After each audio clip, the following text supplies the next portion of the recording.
Donc, j'ai des fuites au niveau des menuiseries qui seront à traiter.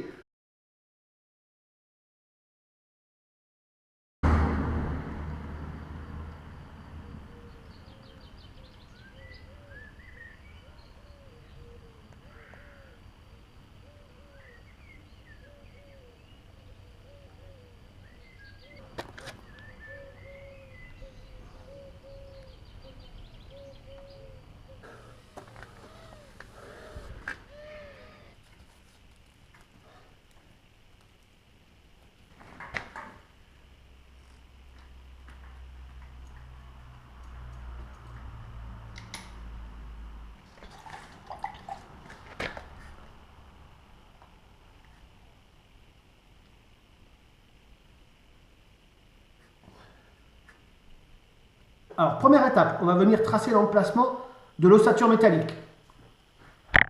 Donc, pour ce faire, déjà, il y a quelque chose qui frappe. Regardez au niveau des dormants des menuiseries. Là-bas, ça ressemble à du 100 mm. Et là, il est beaucoup plus petit. Donc là, déjà, j'ai un souci. Regardez, j'ai 60 de dormants. Et là, j'ai 100.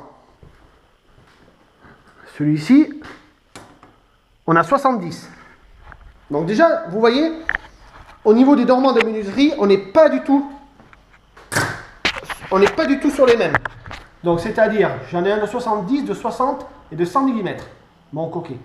Il faut savoir, sur ce chantier, pour l'isolation, je vais utiliser une laine de verre de 100 mm d'épaisseur avec un lambda thermique de 0,032.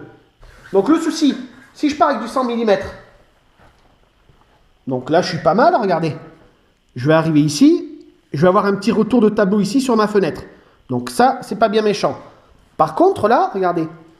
Là, je vais avoir un petit souci. Parce que je suis à 100. Vous êtes d'accord avec moi? Si on inclut la plaque, ma cloison va s'arrêter ici, au bord de la porte. Donc franchement, esthétiquement, ça fait dégueulasse. Donc qu'est-ce que je vais faire? Je vais laisser un peu plus. Donc si je laisse à 120, allez, j'ai une laine de verre de 100 mm, je vais laisser 120 d'espace, le problème revient à la même chose. Donc là, je vais partir à 140 mm. Mon premier trait de référence, je le trace à 14 cm. Tac.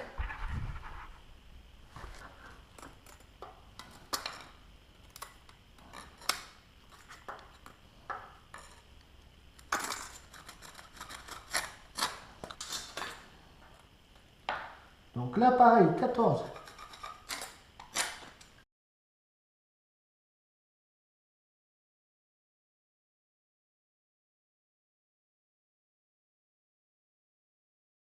Allez, donc là, j'ai tracé ma droite de référence.